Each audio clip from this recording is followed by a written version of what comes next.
मुझे ये बताया, मैंने कहा अफवाहों पे कान नहीं धरो, तुम खुद जाओ।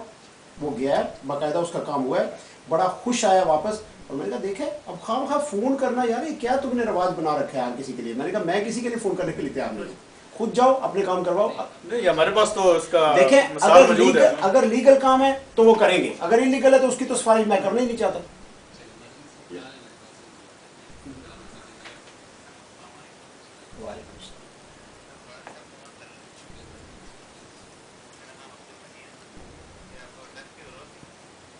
नेशनल ब्यूरो की। हाँ प्लीज जी फरमाइए फरमाइए।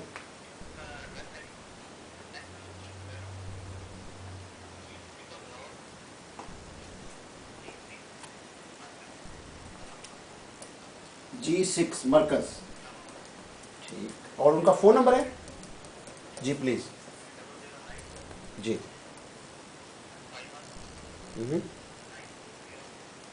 जी वेरी गुड जी। जी जी वेरी गुड।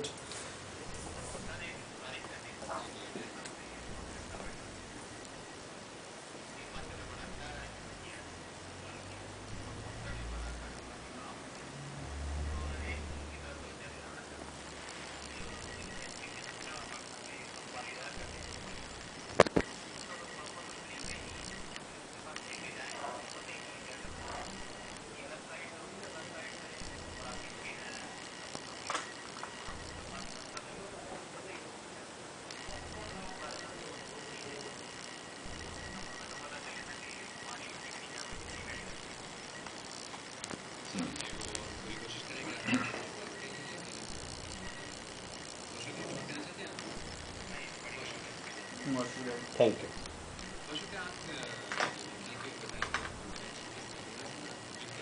जी इस्लामाबाद में जो पुलिस का मरकज़ है वो है G6 में, ठीक है जी, म्यूनसिपल रोड G6 मरकज़ इस्लामाबाद।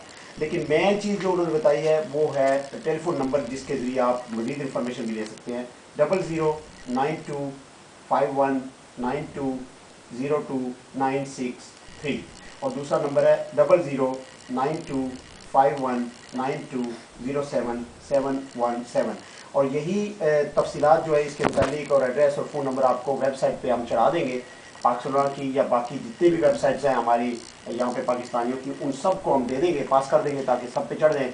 सहारा इंटरनेशनल है, हमारे जज्बा वाले हैं, गुजरात लिंक है, जिनको जितने भी यहाँ पे हैं सबको कॉन्सर्ट में भी लगा कर देंगे और कॉन्सुलेट जनरल के भी वेबसाइट पे।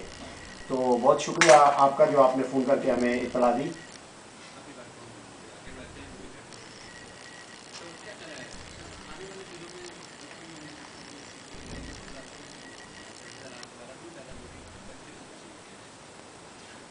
अब इस वक्त तो कह नहीं सकते, लेकिन उनकी जो रिक्वायरमेंट थी वो हम तकरीबन पूरी कर चुके हैं सारी। और ये आपको ये भी बता दें कि ये कैरेक्टर सर्टिफिकेट जो है ये स्पेसिफिक टू स्पेन है, बाकी जगह पे अभी वही पुराने वाले ही चलते हैं, क्योंकि वहाँ पे किसी ने कोई ऑब्जेक्शन नहीं किया। ये सिर्फ यहाँ से ऑब्जेक्शन आया था, इसलिए ये सर्टिफिकेट सिर्फ स्पेन के लिए इशू होता है। तो अभी तक तो हमें तो नहीं लगता कि कोई वो मुस्तकबिल करीब में ये कोई ऑब्जेक्शन करेंगे, क्योंकि इनकी जो रिक्वायरमेंट थी और इनकी जो वहाँ पे अथॉरिटीज़ हैं स्पेनिश एम्बेसी में बैठी हुई, उन्होंने समझ के देख कर इसको अप्रूव किया है और इनकी लीगल रिक्वायरमेंट सारी पूरी की हैं। तो उम्मीद तो नहीं कि अब कोई इस पर ऑब्जेक्शन हो।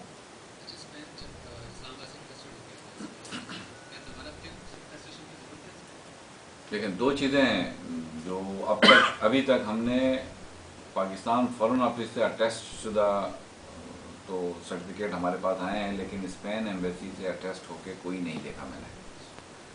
तो वो हजरात जो पाकिस्तान में ये सर्टिफिकेट बनवा रहे हैं उनसे गुजारिश ये है कि पाकिस्तान फॉरेन ऑफिस से तस्दीक करने के बाद स्पेनिश एम्बेसी से उनको ज़रूर तस्दीक कराएं। अगर ये सर्टिफिकेट तस्दीक नहीं होगा स्पेनिश फॉरेन एम्बेसी से, तो यहाँ पर ये किसी न किसी मरहले पे जाके रिजेक्ट हो जाएगा। सही। और उस वक्त जो है दुश्वारी का बहुत बड़ा सामना उन्हें करना पड़ेगा। तो पहली बात तो ये कि स्पेनिश एम्बेसी से लाजमी तौर पे ये अटेस्ट करवाएं, तस्दीक करवा के यहाँ पे मंगवाएं डॉक्यूमेंट। जैसे मैंने पहले बताया कि वो 1 साल उसकी मुद्दत है, तो इस बात पे ना घबराएं कि जी 2 महीने लेते हैं या 1 महीना लेते हैं। अच्छा, दूसरा सवाल आपका ये था कि क्या हमारी अटेस्टेशन की ज़रूरत है। लीगली ज़रूरत नहीं होनी चाहिए, क्योंकि पाकिस्तान की अथॉरिटी ने उसको अटेस्ट कर दिया और स्पेनिश अथॉरिटी ने भी उसको अटेस्ट कर दिया। अब अगर वो यहाँ पे चक्कर लगवाना चाहें तो वो करवा सकते हैं कि जी कॉन्सुलेट से भी करवा लो और फिर पाकिस्तान यहाँ पे स्पेन के फॉरेन ऑफिस से भी करवा लो। ये एक एक्स्ट्रा बर्डन है, इसकी ज़रूरत नहीं है, क्योंकि स्पेन एम्बेसी जो है वो इक्विवेलेंट है। स्पेनिश एम्बेसी जो है वो स्पेनिश अथॉरिटी के तौर पे कर रही है और फॉरेन ऑफिस जो है पाकिस्तान का वो पाकिस्तानी अथॉरिटी के तौर पे ऑफर कर रहा है, इसलिए वो दोनों जो हैं अथॉराइज हैं करने के। और इन दोनों के जो स्पेनिश की एम्बेसी है उनके सिग्नेचर इनकी अथॉरिटीज़ के पास हैं, इसलिए फौजरी का तो कोई खतरा नहीं। लेकिन यहाँ मैड्रिड जो फॉरेन ऑफिस है इनका वहाँ से टेस्ट करवाना लाजमी है। वही है ना, अगर वो लाजमी है, नहीं वो लाजमी है। नहीं वही मैं बताना चाह रहा हूँ ना कि जी चूंकि उनकी एम्बेसी ने कर दिया, बिल्कुल वो उसको लाजमी होना नहीं चाहिए, क्योंकि लाजमी है लेकिन होना नहीं चाहिए। ये फजूल हाँ, लेकिन एक्स्ट्रा है। ये इन्होंने ठीक है। शिक अंदर रखी हुई है कि आपने फॉरेन ऑफिस मैड्रिड से लाजमी टेस्ट करवाना है उसको। बहरहाल जी ये इनके तरीका वही है जो पहले कैरेक्टर सर्टिफिकेट का, सब कुछ वही है, इसमें कोई चेंजिंग नहीं आई, सिर्फ वो कैरेक्टर सर्टिफिकेट चेंज हुआ। लेकिन अफसोस की बात यह है कि स्पेन गवर्नमेंट जो है वो पाकिस्तानी कम्युनिटी के मुतालिक जो है वो काफ़ी सख्ती से यानी नहीं, जितने भी सर्टिफिकेट आ रहे हैं ना किसी भी मुल्क से, जिनकी एम्बेसी टेस्ट कर रही है फॉरेन ऑफिस टेस्ट कर रहा है, ठीक ये है। सबके लिए बराबर है, इसमें सिर्फ पाकिस्तान के लिए नहीं है। लेकिन हमारे लिए ज़रा दायरे ज़्यादा तंग हो रहे हैं, पता नहीं क्यों। असल में हमला 3 या 4 लोग हैं मेरे ख्याल में, 4 लोग थे पहले और मेरे ख्याल में 2 रह गए हैं।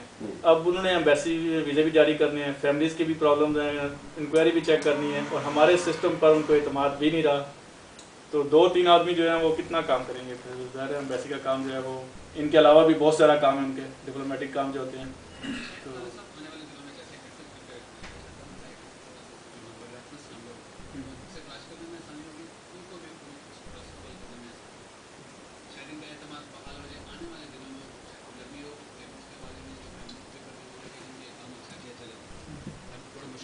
बिल्कुल बिल्कुल जब भी कोई भी किस चीज़ का रिकॉर्ड होगा आप कंप्यूटर पे बैठ के चेक कर सकते हैं। इनकी जब एम्बेसी, इस्लामाबाद एम्बेसी जब उसको चेक करेगी, रेफरेंस नंबर डालेगी, उसको सारा बायोडाटा पता चल जाएगा, तो ये काम जल्दी हो जाएगा। अभी तो 2 महीने से लग रहा है कि रश एकदम बहुत ज़्यादा पड़ गया, बहुत बर्डन है कैरेक्टर सर्टिफिकेट। ये 2 या 3 माह के बाद जो है मेरे ख्याल में ये 6 वीक भी नहीं लेके कम वीक में हो जाएगा, तो ज़रा आहिस्ता आहिस्ता फिर थोड़ा सा बर्दाश्त करना पड़ेगा। एनीवे खुशखबरी ये है सुनने वालों के लिए कि ये जो इंटरव्यू है अगर आप नहीं सुन सके इस वक्त या आपके कोई दोस्त नहीं सुन सके या आपको तफसील समझ नहीं आई तो आप इसको सहारा BCN पे देख सकते हैं, जो कि जिसका एड्रेस है www.saharabcn.com। आप जब उस पर क्लिक करेंगे तो आपको ये वीडियो नजर आएगी जिसमें तफसीलन आप शाह साहब की बातें सुन सकेंगे, क्योंकि कोई बात कई दफ़ा एकदम समझ नहीं आती, दोबारा सुन लें, रिपीट सुन लें। दूसरे बहुत सारे लोग नहीं भी सुन रहे होते थे, तो वो कोई भी बंदा कहीं से बैठ के भी सुन सकता है। एक चीज़ और जो मैं बताना चाह रहा था कि वो हज़रात जो यहाँ पर मौजूद हैं और कैरेक्टर सर्टिफिकेट बनवाना चाहते हैं तो वो अपना नुमाइंदा कोई पाकिस्तान में मुतय्यन कर सकते हैं।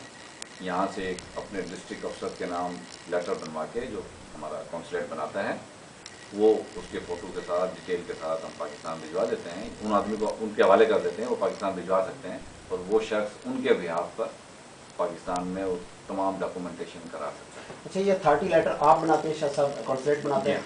अच्छा, उसकी फीस है या किस तरीके उसकी एक फ़ीस है, हमें वो आके दरख्वास्त देंगे, अपनी डिटेल देंगे, जिस आदमी ने उनके बिहाफ पे काम करना है उसकी डिटेल देंगे, अपना रिश्ता उसके साथ बताएंगे, उसकी बेस के ऊपर हम एक लेटर बना के उनके हवाले करते हैं। उसकी 10 यूरो हमने फ़ीस रखी है और वो दरख्वास्त देने के आधे घंटे के बाद उसी दिन उनको ये 30 लेटर सिर्फ इसी केस के लिए या किसी भी और मामले में, जैसे जायदाद का मामला या ज़मीन का कोई भी मामला हो? ये 30 लेटर तो